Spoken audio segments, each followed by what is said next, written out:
एक भाभी के साथ एक देवर द्वारा बलात्कार किया गया और उसे 90,000 रुपये लगभग उसके हड़प भी लिए गए। न्यायालय IPC फर्स्ट जज श्री रवि कुमार दिवाकर जी द्वारा अभियुक्त यूसुफ को आजीवन कारावास नरसंगिक जीवन यानी कि मरते दम तक के लिए दी गई है और 1 लाख रुपए अर्थदंड लगाया गया। यूपी के जिला बरेली में फास्ट ट्रैक कोर्ट के जज रवि कुमार दिवाकर ने भाभी से दुष्कर्म के आरोपी को आखिरी सांस तक जेल में रहने की सजा सुनाई है। अपने आदेश में जज ने रामायण का जिक्र करते हुए कहा कि सतयुग में लक्ष्मण जी भाभी सीता को मां मानते थे। उन्होंने कभी उनका चेहरा तक नहीं देखा, केवल चरण ही देखे। तुमने मां समान भाभी से दुष्कर्म कर डाला। कोर्ट ने आरोपी पर 1 लाख रुपए का अर्थदंड भी लगाया है। बरेली कोर्ट ने यह अहम फैसला साल 2023 में सीबीगंज थाने में दर्ज दुष्कर्म के एक मुकदमे में सुनाया है। मुकदमे में सीबीगंज निवासी एक महिला ने देवर यूसुफ खां पर दुष्कर्म करने और रुपए छीनने का आरोप लगाया था। महिला का कहना था कि निकाह के 10 साल बाद भी उसकी कोई औलाद नहीं हुई। शौहर भी बाहर रहकर मजदूरी करते थे। इस दौरान देवर ने कई बार जबरन संबंध बनाए।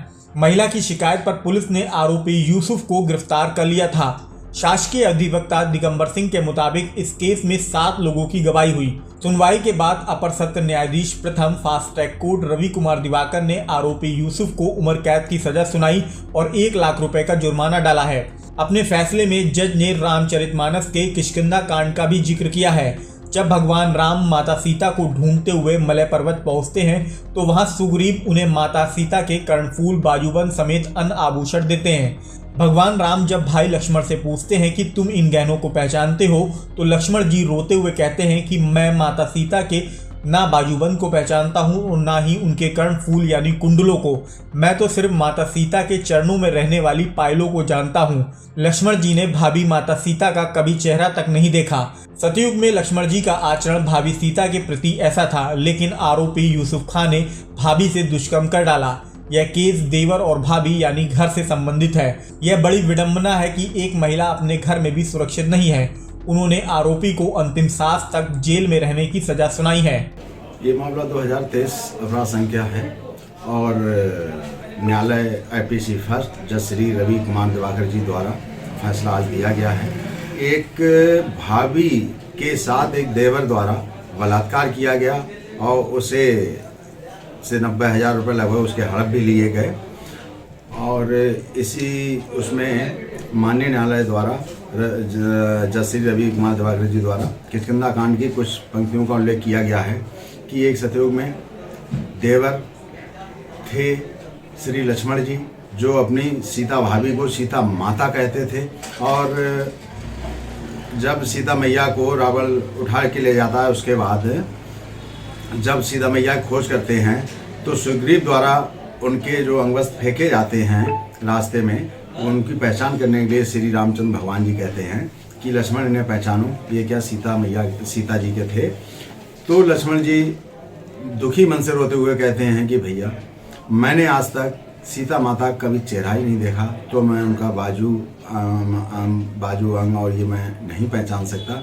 मैंने तो अपनी माता की सिर्फ चरण वंदना की है, इसलिए मैं उनकी पाजेब को पहचानता हूँ, ये ही सीता मैया की है।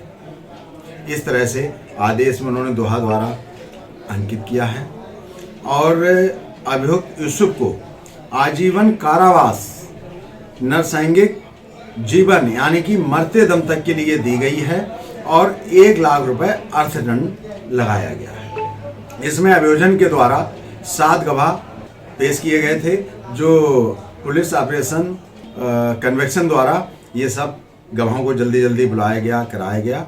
ये पत्रावली पूर्ण हुई और आज माननीय न्यायालय द्वारा जज श्री रवि कुमार दिवाकर जी द्वारा ऐतिहासिक फैसला आजीवन मरते दम तक और 1 लाख रुपए का अर्थदंड अभियुक्त यूसुफ पे लगाया गया। इससे पहले जज रवि कुमार दिवाकर ने रामायण का ही जिक्र करते हुए जमीन के लालच में भाई चरण सिंह की निर्मम हत्या करने वाले आरोपी पिता पुत्र रघुवीर और तेजपाल को फांसी की सजा सुनाई थी। अपने इस फैसले में जज ने इस बात का उल्लेख किया था कि सतयुग में भरत जी ने भाई भगवान राम को 14 साल का वनवास मिलने पर राजपाट लेने से मना कर दिया था। भगवान राम की खड़ाऊ रखकर अयोध्या राज का संचालन किया था। आरोपी रघुवीर सिंह मृतक चरण सिंह का सगा भाई था, लेकिन उसने भगवान श्री राम के भाइयों के आचरण के विपरीत आचरण किया। सगा भतीजा तेजपाल भी इसमें शामिल रहा। अगर ऐसे लोगों को मृत्युदंड नहीं दिया जाता है तो कोई भी भाई महज जायदाद के लालच में सगे भाई का बेदर्दी से कत्ल कर देगा। कोर्ट ने दोनों को फांसी और 1-1 लाख रुपए जुर्माने की सजा सुनाई थी।